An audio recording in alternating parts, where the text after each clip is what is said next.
네, 안녕하세요. 큰바이군입니다. 오늘 3월 5일 주요 테마 한번 살펴보도록 하겠습니다. 오늘은 거의 500포인트 올랐죠. 뭐 그냥 매일 500포인트 올랐다가 빠졌다, 10%씩 빠졌다, 뭐 이런 장이라서 지금 미국 언론에서도 이게 심장이 강한 사람들만 살아남을 수 있는 그런 장이다, 뭐 이렇게까지 이야기를 하고 있습니다. 거의 25% 정도 빠졌다가 10% 정도 올랐는데 아직도 올라갈 때가 좀 있기는 있어요. 근데 어쨌든 간에 이유들은 많지만 너무 빠졌기 때문에 올라가는 겁니다. 그러니까 너무 뭐라 그래야 되죠? 이해가 안 될 정도로, 설명이 안 될 정도로 급격하게 빠졌어요. 말이 안 되는 수준으로. 왜냐하면 중동에 그런 사태가 하루 이틀 나는 것도 아니고, 뭔가 구실이 필요했던 거죠. 제가 어제도 설명을 그렇게 드렸었는데, 뭔가 구실이 필요했고, 그걸 가지고 뺐죠. 왜냐하면 아직까지도 빼도, 왜요? 수익이 나옵니까?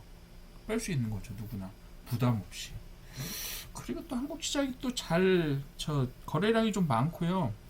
그리고 매수 매도가 잘 되는 장이에요. 그렇다 보니까 뭐 외국인 자본 같은 경우도 크게 부담 없이 현금성이 되게 높은 장이잖아요. 거래가 안 되고 뭐 되게 정체되어 있는 장이다. 일본 같은 경우는 거래 조건도 조금 까다롭고 쉽지 않은 장이라서 움직여도 그렇게 크게 움직이지 않아요. 그리고 국민성 자체가 그렇게 번쩍번쩍하지 않습니다. 그렇기 때문에 뭐 쉽게 안 움직이는데, 우리나라는 뭐 한번 올랐다 하면 10%, 빠졌다 하면 10%.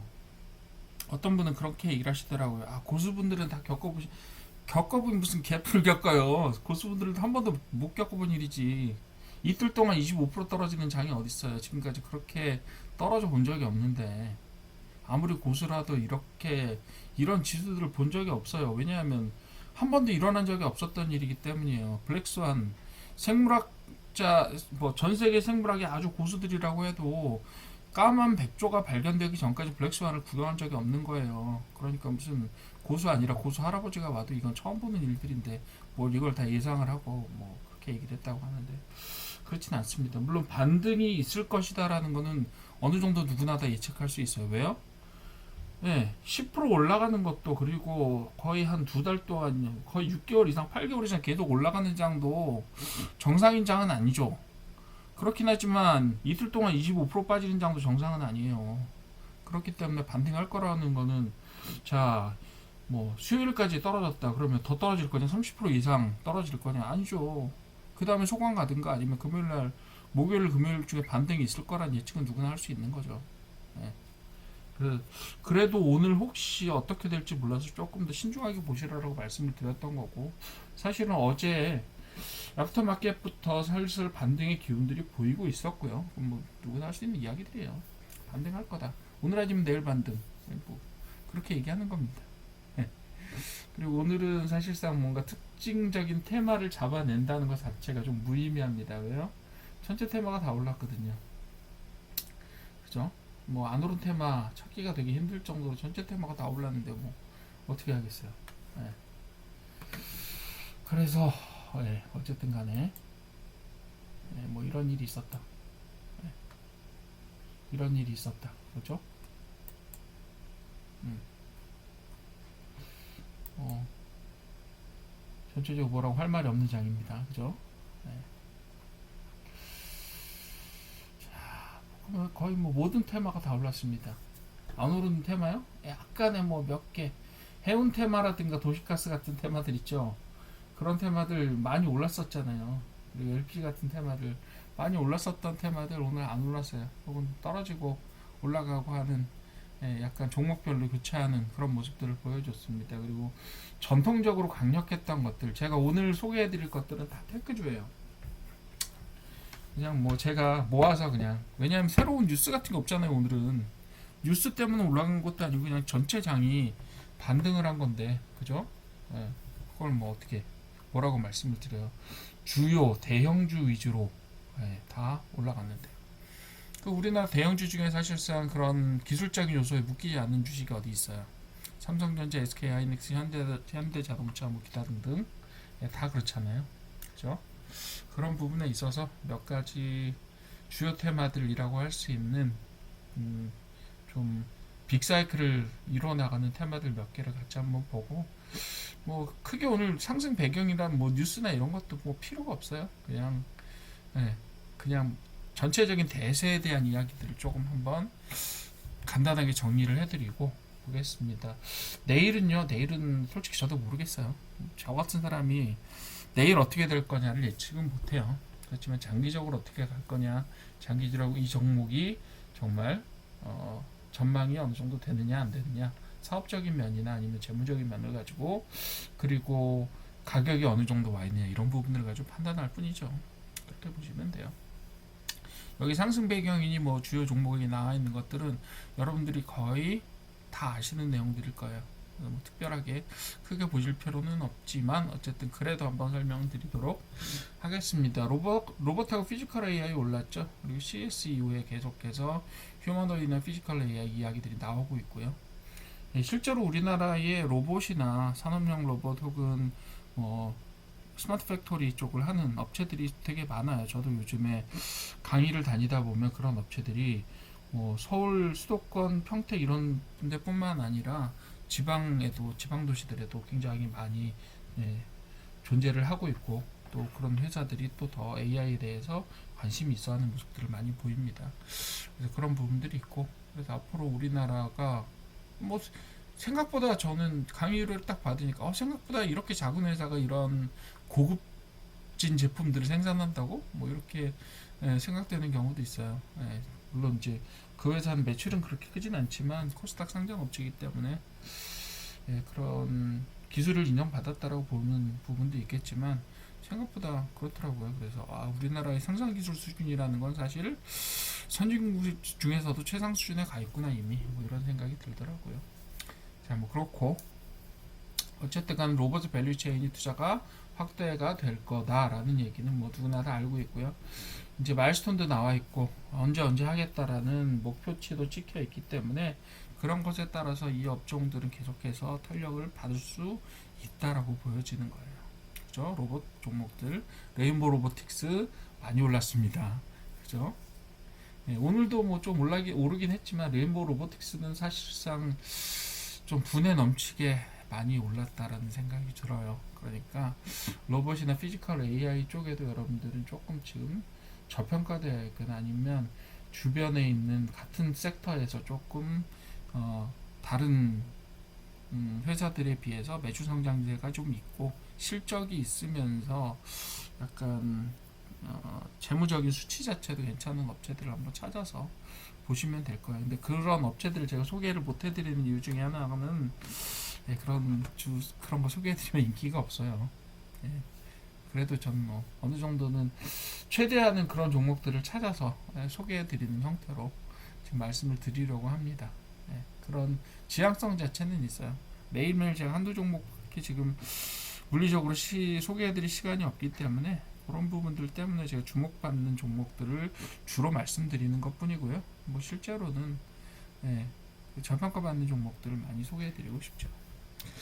자, AI 반도체 장비, 이건 뭐 삼성하고 SK 하이닉스 올랐으니까 뭐 다 끝난 거죠. HBM 이야기는 사실은 산업적으로는 저는 이미 끝났다고 봐요. 왜요? 메모리 가격을요 이제 마음대로 불러도 돼요. 실제로요. 그리고 이번에 이라크 침공을 통해서 이란 침공을 통해서 사실은 인공지능의 위력이 조금 더 강조가 됐던 것 같아요. 예를 들면 클로드가 국방부에 전적인 이용권을 주장한 것에 대해서, 자, 우리는 일정 부분에 있어서 국방부가 우리 인공지능 사용하는 것을 봐줄 수가 없다. 그러면서도 클로드는 어떻게 했어요? 우리는 우리 신념을 지키기 위해서 계약 안 할 수도 있다. 뭐 이런 식으로 나왔고, 그 계약을, 국방부 계약을 오픈 AI가 홀랑 뺏어가 버렸죠. 그 오픈 AI는 저는 사실 세 가지를 다 씁니다. 유료로 세 가지를 다 쓰고 있지만 오픈 AI가 참 뭐랄까, 직접 쓰는 사람들에 있어서는 좀 애증의 관계가 있는 그런 부분들이 없지 않습니다. 그래서 어쨌든 뭐 그런 일들이 벌어지고 있고, 그래서 인공지능에 대한 수요는 앞으로도 계속 늘어나게 될 거고, 그런 수요들이 오히려 강조되는 모습을 보여준 것이 바로 이번 전쟁이 아니냐 이렇게 생각이 듭니다.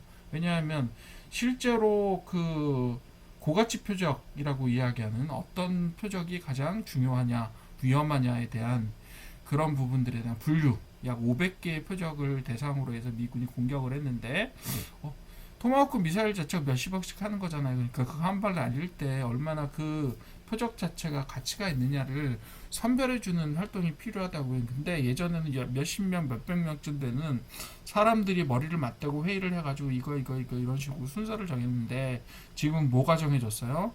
클로드라고 하는 인공지능 시스템이, 자, 여기가 제일 위험하고, 예, 때렸을 때 미사일로 공격을 했을 때 가장 가치가 있는 목표입니다 라고 지정을 해주게 되는 거예요.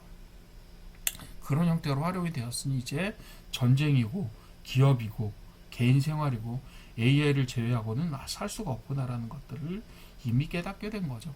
예.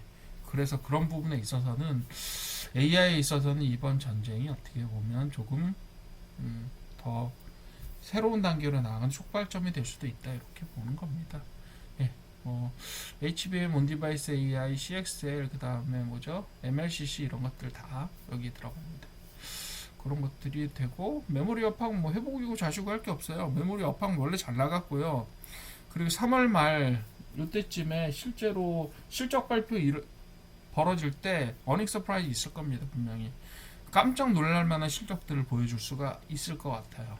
그래서 그런 부분들 좀 기대를 하셔도 될 것 같아요. 자, 차세대 배터리하고 ESS 역시 또 올랐습니다.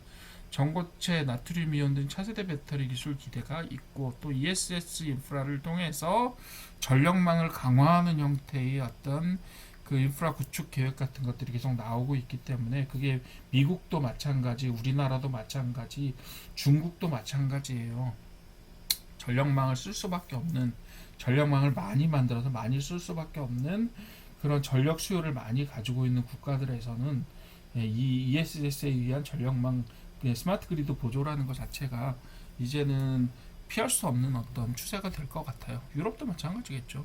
유럽은 이번에 이란 때문에 피해를 좀 많이 봤는데, 러우 전쟁도 마찬가지, 이란 전쟁도 마찬가지, 지금 유럽의 에너지 상황 자체를 계속해서 악화시키고 있는 상황인데, 그나마 이제 어느 정도 신재생 에너지에 대한 준비가 되어 있는 나라들은 상관없지만, 아직까지도 화석연료에 의존하고 있는, 의존도가 높은 나라들은 조금 충격을 많이 받았을 거예요. 그래서 조금 앞으로는 좀 그런 전기 생산에 관련된 변경 사항들도 있을 거라고 봅니다. 중국이요, 거의 피해받지 않았어요. 왜요? 네. 중국은 지금 뭐 물론 호르무즈 해협을 통해서 중국에 그 석유 원유가 공급돼야 되는 건 사실인데, 중국은 사실상 신재생 에너지 생산으로 상당히 많은 네트워크를 구축해 놓았습니다.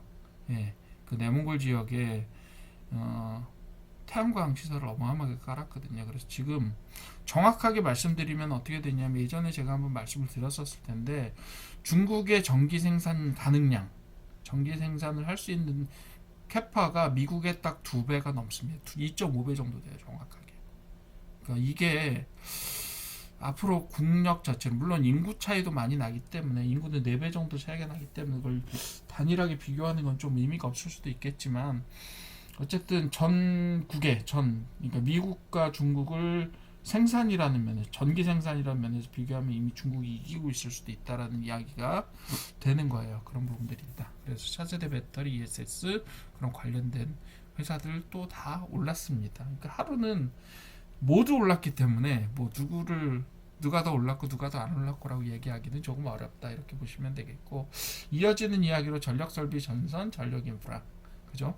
이건 뭐예요? 전력 생산, 송전, 저장, 뭐 이런 것들 있죠. 이런 것들을 다 포함하는 이야기고요.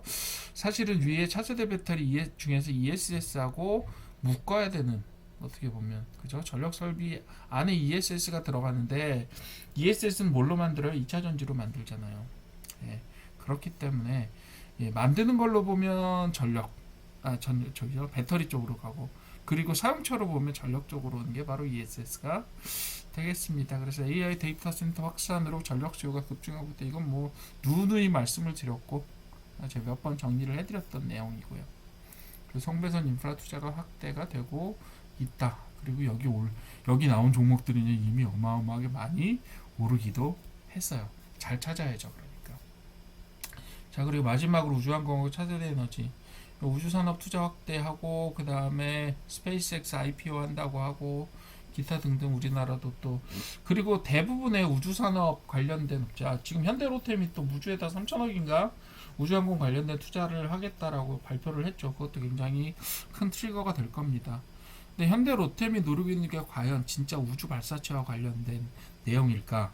네, 거기에 분명히 방산도 있을 거다. 현대로템이 이미 방산에서 K2 전차를 생산하는 굉장히 강력한 수출 업체이기도 하지만 차세대를 보게 되면 탱크만 가지고는 조금 어려울 수 있으니 우주항공 산업에 진출하겠다. 뭐 이런 생각을 좀 하고 있는 것 같아요.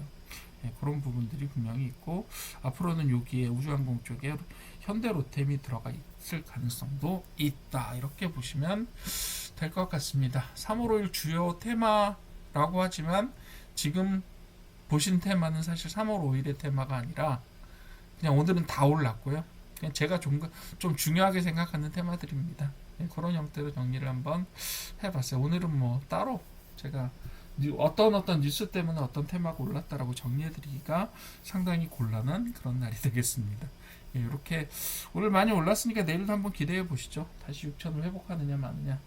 예, 오늘 같은 기세로라고 하면 6천 회복할 수도 있지 않을까 뭐 이런 생각도 드는데, 사실은 지금까지 너무 빠른 속도로 올랐기 때문에 약간의 소강 상태를 가지고 6천을 천천히 회복하고 그 기세로 계속해서 밀어 올리는, 그래서 연말까지 혹은 하반기까지 장세를 계속 밀어 올리는 형태의 마일드한 어떤 상승장이 조금 이어졌으면 좋겠다는 생각을 해요. 사실 왜냐하면 급증하고 급락하고 하라고 하는 게 시장으로서 좋은 시장 현상은 아니잖아요.